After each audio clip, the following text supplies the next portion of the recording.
Well, it's my privilege to be here. I woke up this morning in Toronto, and now I'm in New York City and going back to Toronto tonight. But I'm here to talk about service management, but specifically change management, which is one component of it, a critical component. To kind of set the context, though, because I want to make this entertaining but also useful. For me, whether you know about service management or ITIL or any of those best practice frameworks, let's roll this back a bit to more basic premise. Okay, so yes, there's a framework out there of best practices describing how an organization can go about change management. But if you think about it, ITIL brought nothing new to the game because, in essence, every organization has basic DNA critical elements they have always done in IT. They've always engaged with customers to understand demand, right, and to modify and to optimize portfolio. They've always taken those requirements they've gotten out of demand and they've built things based on customer requirements.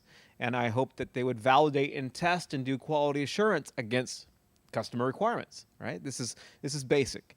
And then we finally get to this point of now I've built this thing and I've got to do something with it. What they need to do is move it to production. But they need to move that to production in such a way that it doesn't take down all the running systems and all the services currently in production. And then voila, once they're in production, they get the privilege of support. So whether you ever heard the word ITIL or understand what IT service management is, let me put it this way. It's just the job we've always done. The question really is, how well have we done it? Because while we've been in the business of delivering outcomes and services for a long time, our challenge is not that we don't know how to do these activities. It's how varied they are, how many times we do it redundantly, how many non-standard approaches we have, how many ways we have to do things which are not connected or integrated. And so we suffer more from the point of the silo mentality of how we're organized and structured than we are from a lack of knowledge of what should be. Now, yes, we could get better understanding of what could be, and that's where ITIL and service management come in, because in essence, all that ITIL really represents after 20 years is the collective documentation and definition of an industry that says, here's what this practice looks like if it was in a perfect context. Now, that whole perfect context is something to be aware of as well, because you have to adopt and adapt principles based on who you are, the context of your organization. So that's premise here. First of all, yes, we're talking about change management, but change management has always been, always will be. The question is, how well do we do it? Because while we do it, we have a problem. We are in this very silo-based organization. We have a dev organization, we have an ops organization. Within the dev organization, we have multiple silos because we have web applications, we have ERP systems, we have classic application. And basically, we have all these different functional groups. And then we have operations which make their own changes relative to infrastructure changes around the network, around servers, around databases. So we have all these changes going on. The question is, how coordinated are they?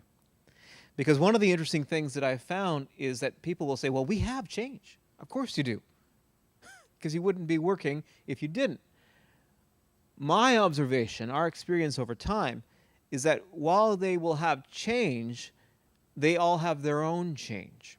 Because what happens in an organization which is more focused on projects versus stabilized operation is there's no common practice to basically hand over projects to, right? So in a project-oriented culture, and let's face it, we all want to be the R&D shop, right? The research and development organization. And there's no common practice for support around incidents and problems. There's no common practice around requesting things. There's no common practice for moving things to production.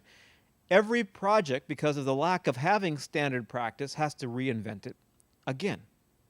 So every project basically comes out with its own change practice for that application. And so here's the interesting thing. I rarely ever see an organization which is process anemic or is lacking process. The opposite is actually true. You have so much process, you're throttled by the very vagueness of the process and the very fact that you have multiple dozens of ways of doing anything. Our challenge is that we don't have process. Our processes aren't standardized, so we can't scale. Our challenge is we have processes up the wazoo. The last thing I want you to think about when you're thinking about implementing an ITSM process is you're adding one more to the pile. OMG, who needs another process? I see that the processes are just tumbling over themselves. They are. They're all colliding with each other, trying to figure out how to get out of the way. And everyone wants to hold on to their process. I mean, this is a perfect thing. This is absolutely correct. Nowhere is it more evident than when you have an organization which has a massive or major ERP system. Because what happens in this context? This is an example. So do you have an SAP or Oracle or something of that, JD Edwards? That organization knew how to do change management before the rest of the organization even knew how to spell the word. Why? Because it was one of the major critical mission critical applications that organization first had to do. So what they ended up doing was they created a mini IT function over here called the SAP group. Okay? It had its own data center once upon a time, and its own infrastructure, and its own application. We literally, because we didn't have the basis for creating standard practice across this morass of politics we currently live in, had to replicate an IT function and call it the Oracle group, the SAP group. Now, the very system they managed, SAP, required them to go through change. Right? You couldn't even put things into production without a change coordination scheduling thing. The application itself demanded it. So this group has been, for example, managing changes for a decade using good practice, application changes, right? But then you come up with this concept, well, we should have a standard practice for moving things to production. And they go, wait a minute.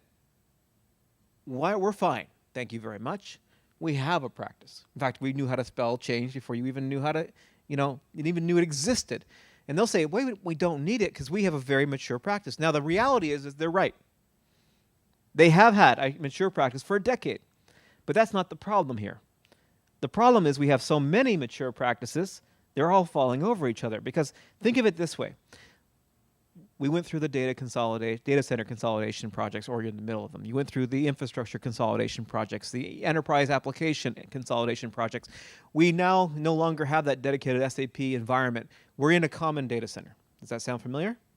Plus, we went through the server virtualization and then the cloud virtualization. Yeah, so we've consolidated. We're all into one condo now. Right? Nothing is not connected. Everything is into one data kind of environment, a production environment. We all share.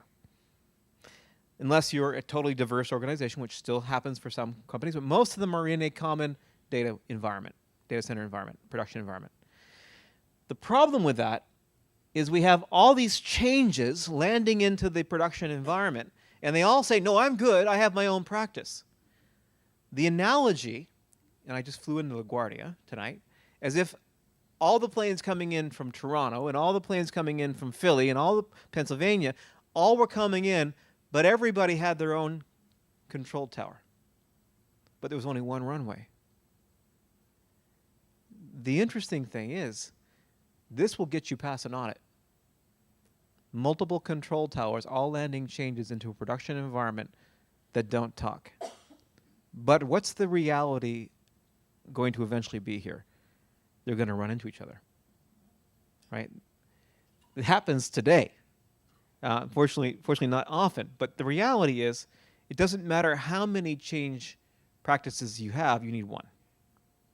Actually, they don't run into each other. They just stay in a holding pattern. Well, they keep bumping into each other, right? At least someone's actually noticed that they're actually conflicting.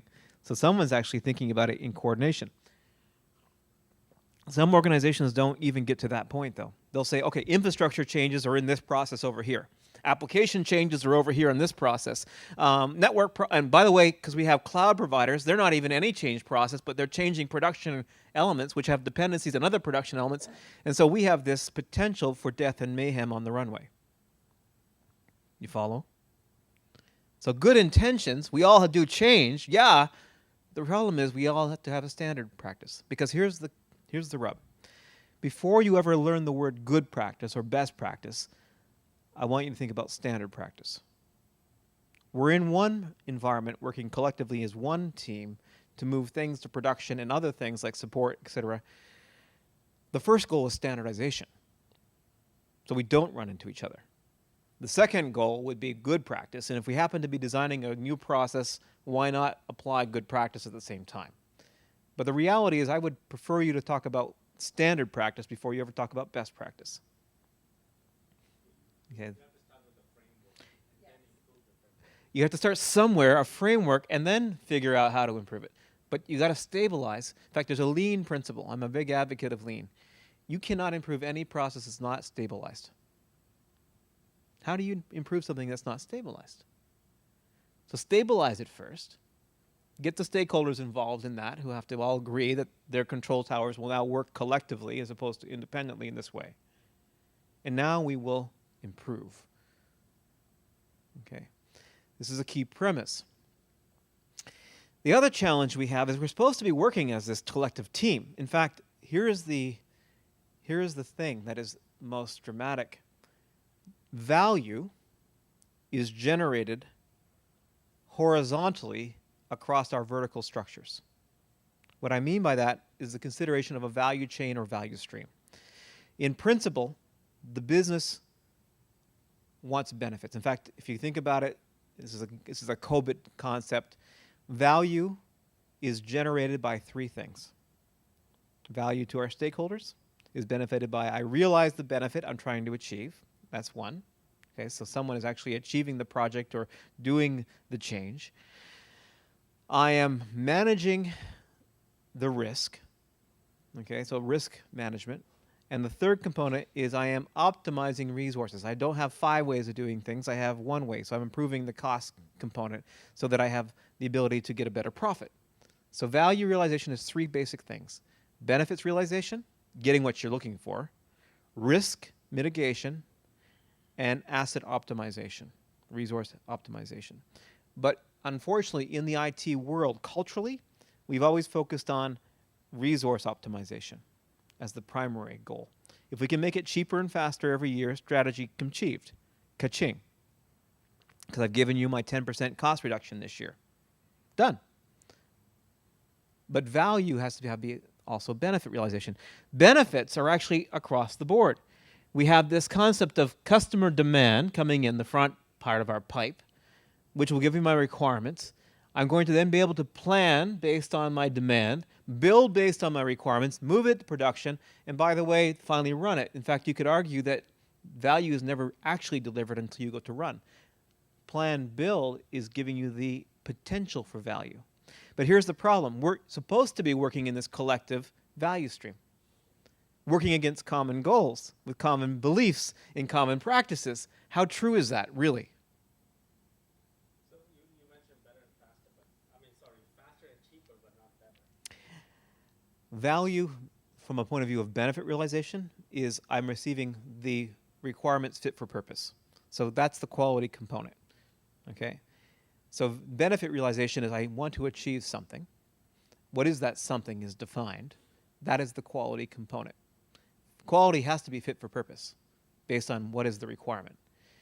But here's the thing. Quality has 2 components in an ITIL world. One is function, which is feature.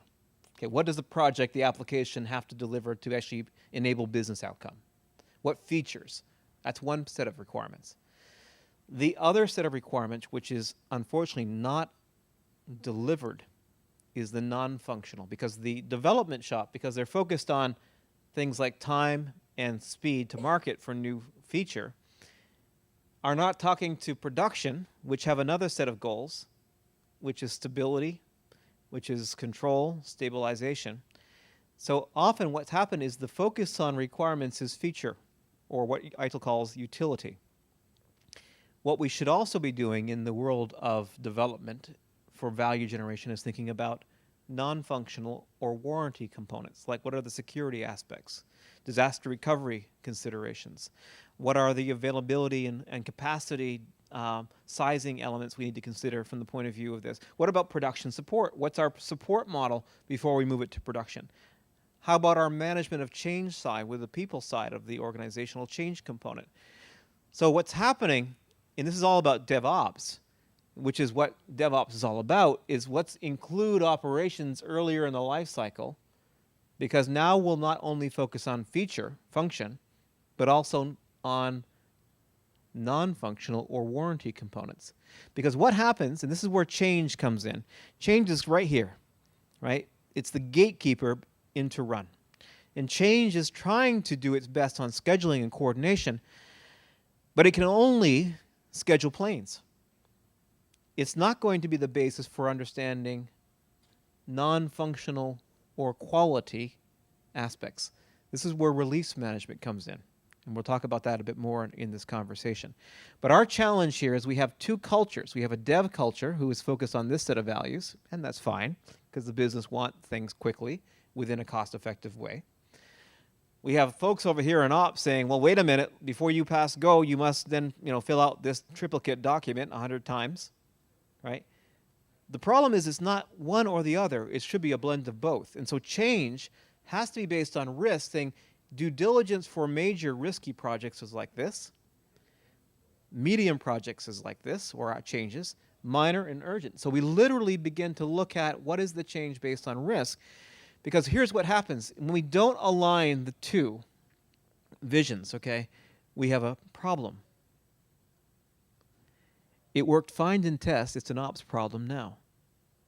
Because what I haven't done is I haven't incorporated into demand plan build the non-functional warranty component of production assurance. Interesting thing. This is kind of outside of the scope of what I was planning to talk to you about. Have you ever read The Phoenix Project? It's a new book out. It's relatively new, and it's a very powerful book. But in this book, let me talk about the context. In this book, I saw a presentation from Gene Kim. okay, you saw, he's the author, primary author. So he talked about, He was terrific. oh, he's a great guy. He's a genius, actually. But the thing about Gene Kim's book, he talks about two types of work, planned and unplanned. Okay, so think about it this way. You all do two types of work. Now, planned can come in three categories. Business projects, the business wants. IT foundational projects, which you need to do to basically enable business projects, right? Now, he calls them infrastructure, but I'll say there's more than that because the management practices we're talking about today are also important. Having good change, good capacity, good service continuity, security. I want to include that in the foundational component. Then there are changes, whether they're application changes or infrastructure changes. They're still planned, and they should have value. Otherwise, why are we doing them? So we come to work every day wanting to do good business value activities around planned work. But then Monday morning comes, and what happens? All the things happened on the weekend blow up, and we spend the next half a week basically in unplanned break-fix support issues because we haven't orchestrated well changes into production, but not because it's a scheduling issue necessarily. Yes, it's potentially possible to have two planes collide, but most of the time it's because of pre-production assurance issues. It wasn't tested, validated, assured properly, so it got to production never being properly tested or validated or assured. So I spend all this time in break-fix support. And by the way, in a lean world, we can talk about lean as from a value proposition. Value is something the customer wants to pay for. Is solving an incident or resolving service disruption something the customer wants to pay for? Is that waste or is that value? I know if you're production support, you're starting to struggle with that question. But would the customer rather not have incidents to begin with? Should not have happened. So we get really proud about incident, problem, and change, and they're good things because we have to stabilize, okay? But the reality is we have to do those things because that's basic DNA, support, change. But the reality is from a DevOps perspective, we're supposed to be moving the stability, warranty, non-functional elements earlier in the lifecycle to remove the sources of unplanned work. Because I did a webinar just yesterday on this, and I did a question. How many people spend less than 25% on unplanned work? 25 to 50% unplanned work? Greater than 50, less than 75, and then more than 75. 2/3 of the people who responded to this vote said they spend more than 50% of their week in unplanned work. What's the impact on value-added activity then? Negative. Meanwhile, what are we doing for the business? Change is important in this context because change sits right here and says, before you come into the production environment, have you gone through a proper life cycle? Because change is the only way release will basically have the capability of saying, before you come into production, you have had to meet these non-functional requirements first. Scheduling is important, but even more important is the release assurance that change has to enforce. Because without change standing between dev and ops, right, you've got all these towers flowing planes in without controls. And the disruption that arises is why we have 50% plus of unplanned work every week. Meanwhile, the developers, by the way, are spending all their time in unplanned work when they want to be back on the dev side working on planned work. So it's not to their advantage either not to do this. Now here's the rub, guys. When people implement service management, which by the way is the entire life cycle, because ITIL talks about strategy, design, transition, operations, right? We implement incident, problem, change, stop. What have we done to remove sources of unplanned work if we never move beyond change management? We just get better at resolving things faster and scheduling things in a more organized way. I'm not saying this is not important. You have to stabilize, but you also have to think about transform. But change is critical because you can't get past step one until you have a gatekeeper. And by the way, I'm not trying to say all changes must be locked down, because one of the key things you're going to see in this presentation is change must be fit for purpose based on risk. Some things should go through proper due diligence. Some things should be standard, pre-approved. In fact, ITIL would talk about moving more and more things down the risk level, not up. And it's often criticized, well, ITIL says we should all put everything through change management. And they vision this one big pipe with one big meeting called the CAB meeting, and all changes of all types must go through this peer review. That's not what ITIL's saying at all. Okay, that's not a good process, right? That's not a good process. That's not what ITIL says to do. And we're going to talk about change models that says this is a major change, medium change, minor change, urgent. What happens, though, is everyone says we must put it all through formal process, and they have this one pipe, one meeting, and all this process, and basically it kills the whole momentum. That's not ITIL's problem. That's a poorly designed process based on risk. That's not based on risk. That's a process design issue. Because ITIL would never say that, even though they'll say ITIL, they'll waive the book. No, they're misclaiming. And this is what a key point we're going to make there. But the key is, yes, it's important to have this conversation. But the challenge is we have to overcome and balance both goals. Not overcome. We have to balance both goals. Speed, which is fit for purpose criteria based on risk, but also stability. If it's really important, high risk, it must go through proper due diligence. We have to make decisions based on business risk and business value. Because value realization, benefits, yes, but also risk mitigation, which is where change comes in, all right? And asset optimization is where process standardization, let's have one way to do it versus 5, is another key component here. So what I'm trying to say is, despite what popular might be believed, change management is not the enemy of development. It's not trying to basically put a roadblock in front of all things. It's trying to create the proper level of due diligence based on business risk. So the very first thing you must be able to do is create a definition of what is a major risk, what is a minor risk. Let me ask you this question. Business impact analysis, disaster recovery. Does your organization do anything in that context, right? I'm sure, because you have to have some DR capability. Have you ever had a conversation with your business partner, your business process owner, saying, okay, what do you want to pay for DR? There's this level of DR and this level, and you'll say, what are the mission critical? And right away they tell you everything's mission critical. And then you come back with a bill. Okay, that's going to cost this. And they go, oh my gosh.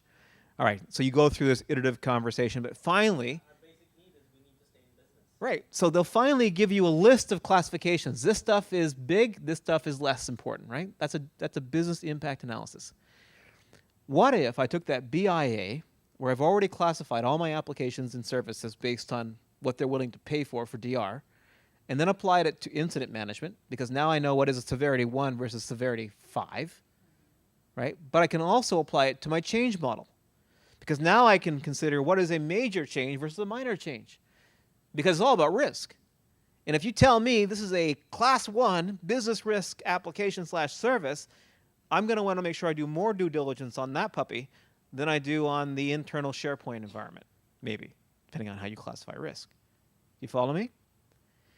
So you've already gone through this exercise of basically getting the business to tell you what they're willing to basically pay for based on risk. You want to align these components to change, incident, and pretty much anything else that you do from the point of view of value justification of activity against process. It's all about what the customer is willing to pay for the purpose of business value generation, risk mitigation. Does that make sense? So I'm trying to come up with a way to create a standard approach for managing change based on fit for purpose. Make it as lean as it needs to be, but don't just give away the farm when it needs to be done right. But it's certainly not one big pipe, one big process where all changes flow through it. Now, to give you a sense of maturity as well, this is not an ITIL slide. It's something that we have developed based on our experience. Okay, I consider change has an evolution of 3 stages. Okay, the first was you told people you were going to change things. Hey, all right, we'll call it change notification. You know what? It's a big improvement, because in the old days, things just changed and you found out on Monday when the service desk got called, right? And basically that was the first notification you had of anything actually happening. Now, if they told you before it actually changed, you were already ahead of the game. You could upstaff your service desk on Monday. Okay, but that's not good enough yet.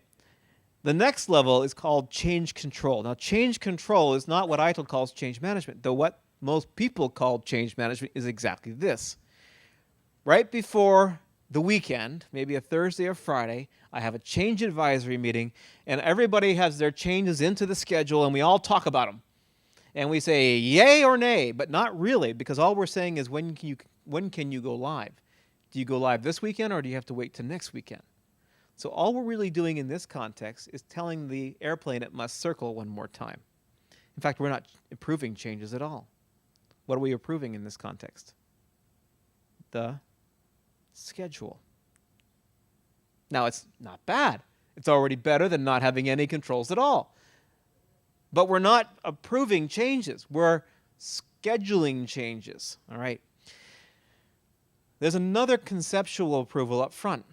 So in any change process, there's at least 2 approvals. At minimum of 2, you might have more. There's can I go live, which is can I move it into production? Okay, transition to production. That's that change advisory meeting the week before. But there's something up earlier, which is I have an idea, I'd like to buy this thing, or I would like to develop this thing, or I would like to enhance this application with this request. These are the conceptual approvals. Okay, can I build, buy, or do? Now, you might say, well, that's not in change management.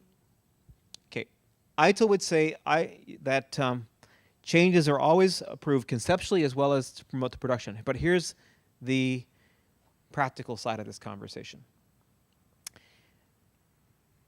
What you call change management is not necessarily limited to what is truly change management or the change management system. Because you have projects today that get approved through a project approval methodology. In fact, you have a project charter document, perhaps, or what you might call that.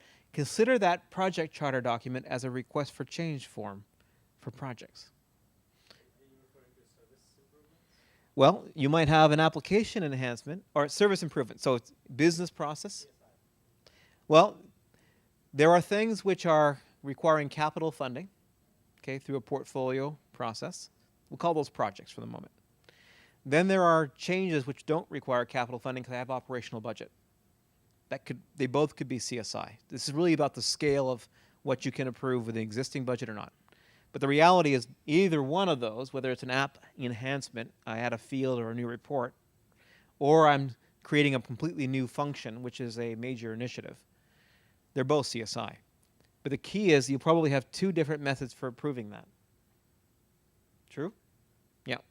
Then I'll have something I actually call change management. It might be just for servers and databases. Okay. I have move add changes for moving people around the office, right, or whole offices to another building, right, Macs or IMAX. The reality is they're all changes. Now here's what I think is important. Regardless of what you call change management, this is all change. The key is, do you have a conceptual approval process? Is it fit for purpose? Right? Is there adequate controls around it? Yes or no? If that's true, good. I don't care if you call it a project or an app enhancement or a CSI or a change. The thing is, you have the front end figured out with the practice for conceptual approval. But I do care about this.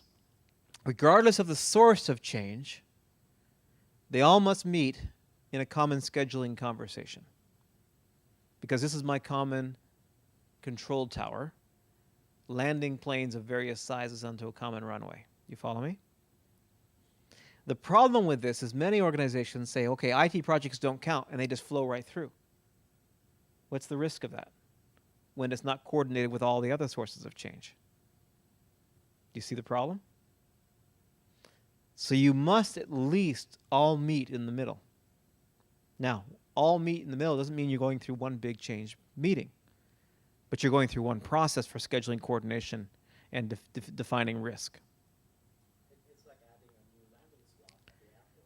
You have to, and even, it's not even so much slot. Let's say I have a major 747 landing, okay? I don't want to bring in a Cessna right on its tail. Why? What's true about that 747 landing? It's probably a lot of turbulence because of the major thing. And to land a small Cessna right after the 747 is probably not in the goodness for that Cessna, because they'll come in through all kinds of turbulence. So it's not even slot, it's planning relative to kind of what changes and what kind of changes. Now, before you think I'm advocating one big pipe to hold all changes, it's not true. I'm just trying to say you must consider all changes in context with each other, regardless of its source. Now, this is not ITIL, this is practice. Does this make sense? Because in the end, we don't want death and mayhem on the runway. But we don't want to over-impede changes that don't need the same level of due diligence. So what do? First of all, we recognize that the changes have levels. There are strategic changes. Okay, I want to add a whole new service outcome to my portfolio. Something I totally don't do today. Are you going to internally develop it or externally source it? This is a portfolio level change. Then there's a tactical level change. I have a service like financial management or payroll or supply chain management, for example, and I have a specific set of attributes about that service. It has these features, these functional, non-functional requirements.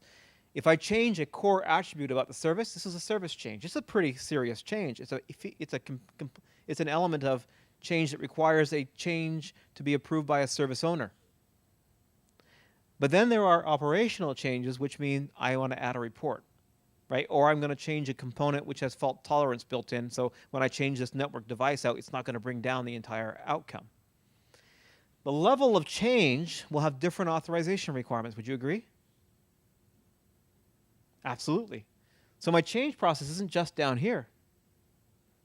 There are tactical and strategic levels of this conversation. So I need to think about this in the context of a change model. So what is a change, first of all? Well, think of it as this. A change is the addition, modification, or removal of anything that could have an effect on IT services. Pretty much.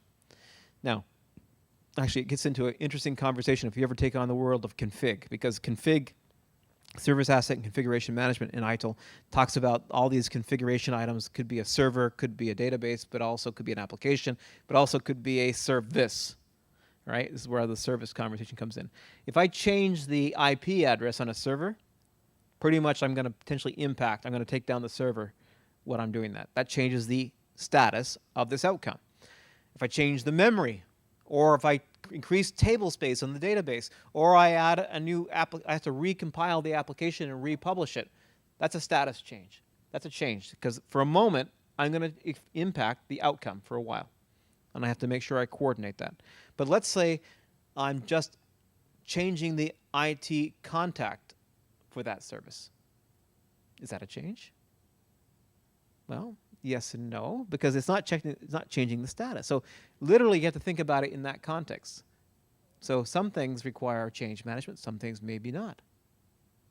But when we get down to CMDB, we have to think about it right down at the attribute level. So this is where it gets interesting. So You're discussing the things that are derived from that change and the impact. the key is when I change this component, is it impacting its consumption, use, or function? If that is, then it's a true change and it must go through some level of validation, testing, coordination, and scheduling. And depending on the level of risk of the change, it will go through either a large set of activities or the line manager can just say yes. This is where we come into change models. So a standard change says it's a normal change, but a normal change has levels. And so big, medium, small. These are normal changes, and depending on the size and risk, I will need a bigger lead time to do proper evaluation or shorter lead time. Like a minor change could maybe just do with a week lead time. Major change of a business outcome requires 3 weeks lead time. You decide. That's your decision. But lead time, how much time you need to review this thing, will be dependent on risk as well. Standard. But then I have emergency. And this is, Kathy, the conversation we were having. This is time sensitive. Meanwhile, I can't get into my normal change process. I have to do something faster because we either have a service that's out, disrupted, or it's an impending disruption. So I have to basically go through what's in essence a verbal process and then catch up with the paperwork later. But the thing is, I have a process because if I say, oh, all questions away, it's an emergency change, forego the process, what's going to happen to all your changes? They're all going to become emergency changes because path of least resistance. So it's not about doing away with process, it's about having the right level of process. So there's an emergency change. Then there is a normal change, right? This is any change that is not a standard or emergency change, and it might be something we call pre-approved. This is something that happens on a regular basis, and we've vetted it out, we've tested it, and we've got a good assurance from experience, not just the say-so of the change person, that it's actually a normal change, and so we actually have a much lighter change requirement for this. It's normal. So we come up with change models that basically equal the change. And so that the level of due diligence, practice, authority for approval fits this risk level of this change model. So the last thing we want is for things to go through one pipe. We want risk-based change process.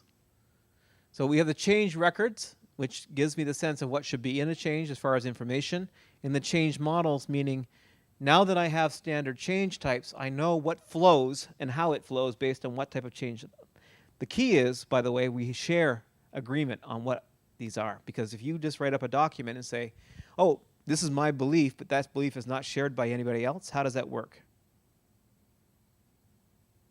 It doesn't, right? In fact, I was talking to Kathy earlier. We were saying the real deliverable of any process improvement project is you have a bunch of people who think this way now, act this way today, which are all different, that you need to convince to work one way based on one set of terms and beliefs, so that when you're around the family table having dinner, you're all speaking the same language.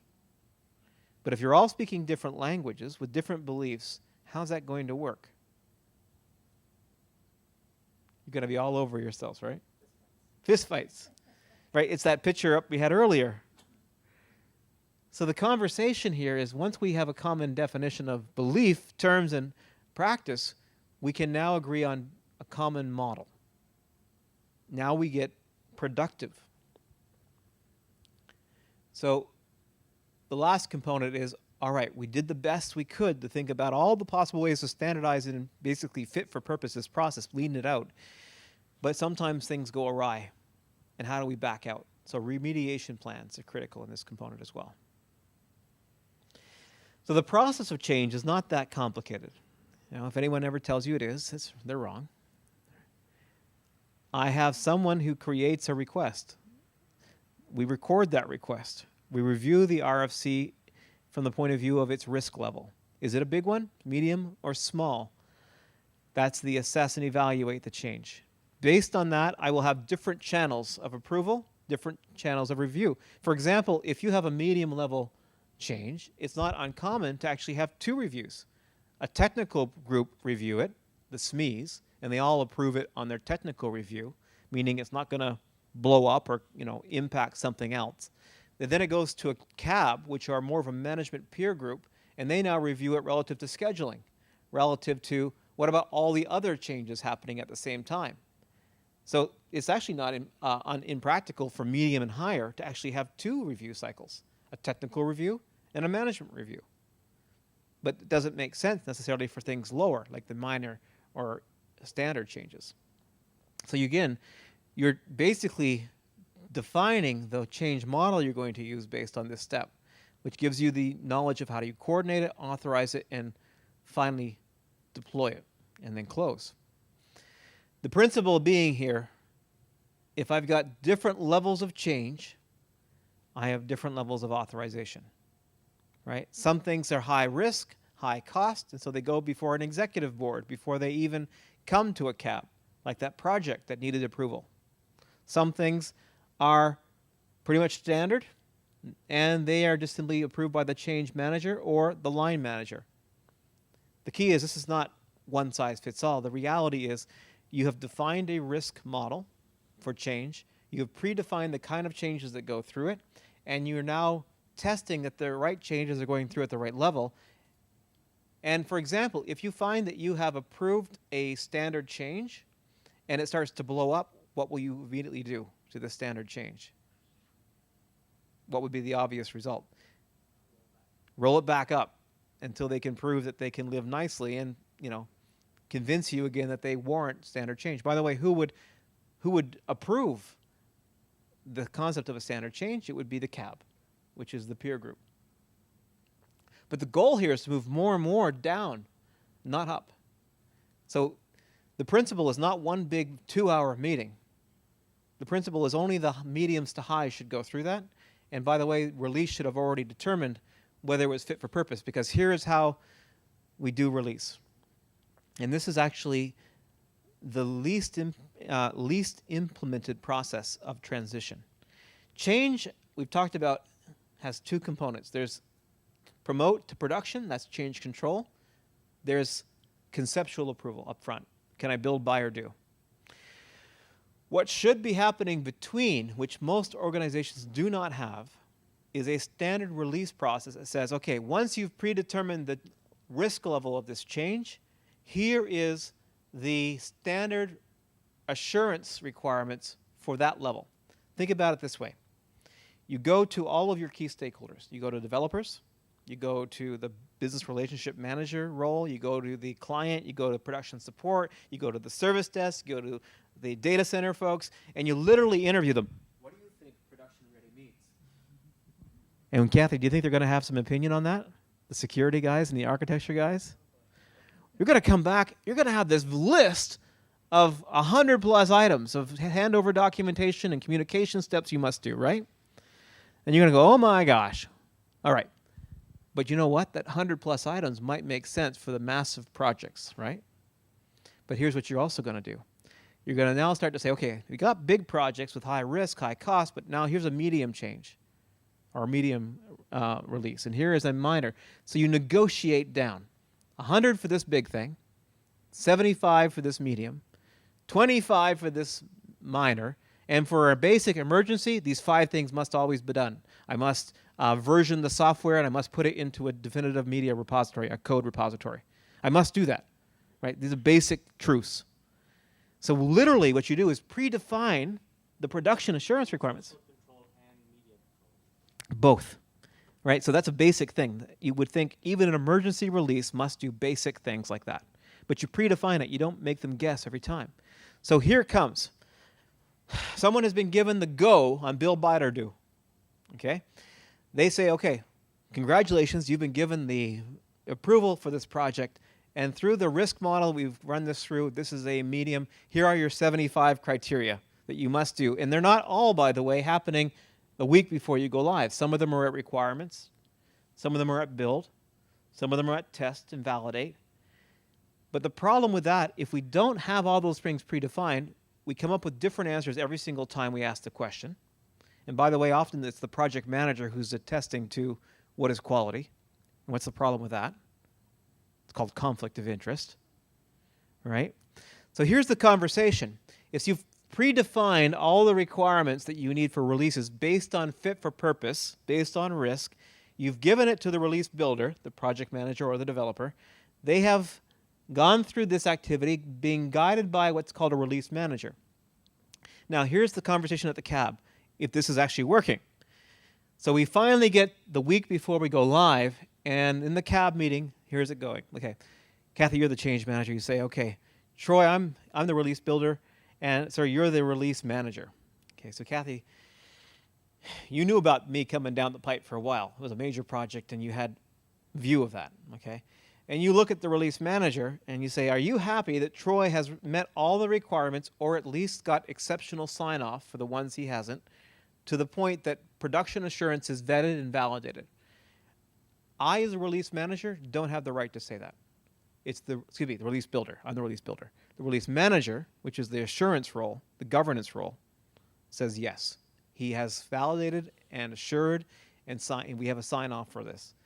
And Kathy says, fine, Troy. Saturday night, 2 o'clock in the morning, still looks good. Go forth and be happy and tell me how it goes. That's done. So instead of an hour conversation, did you do enough of this? Did you do enough of that? What about the testing? I can't ask those questions at the cab meeting. It's way too late. But you see, without release, change is burdened with the question of quality. But that's way too late. Because much of the quality conversation should have happened weeks, if not months before. And so we coordinate and schedule changes in the production, and it still crashes on arrival because it wasn't about planes colliding in midair. The thing should never have been allowed to go to production. So the checklist should already have been filled out before it comes to the conversation. Amen. This is release. And deploy, by the way, release is called release and deployment management. Release is the pre-production component here. Deploy is, now that I've gotten approval from change, I package and push and publish. So there's two components there. In fact, sometimes done by different people.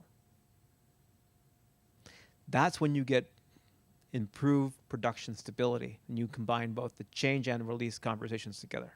Change is a dependency, because without change, release basically has no basis for teeth or compliance. But without release, change doesn't answer the quality question properly. Because in the end, we're measuring a bunch of things. We're measuring, am I able to coordinate and scale all kinds of changes coming into my production environment of various sizes? Do I have the right level of change going through the right level of approval? What are the sources of my unplanned changes or time-sensitive changes? Are they disrupting more or less than normal changes, and why? Right? So you're thinking about quality as a reporting concept. You're thinking about whether it's being successful from a value perspective, change is actually coordinating it successfully. You're thinking about performance. Are changes moving through quick enough? Am I getting changes into my process with enough lead time to do proper evaluation? And I'm thinking about compliance. Who's doing it, who's not? Measurement has to be holistic. So the whole premise of this conversation is change is normal. We're certainly not trying to disrupt the flow of value, but value must be moderated with risk as well. So some things require lots of standardization in practice. Some things should require minimal. The key is getting it right. This is change management, not one pipe to rule them all. I hope that's been useful. Go ahead. I was going to ask about continuous integration, but that's a different. Continuous integration, you mean DevOps automation of changes? Getting at the GM, I'll answer that question. All right.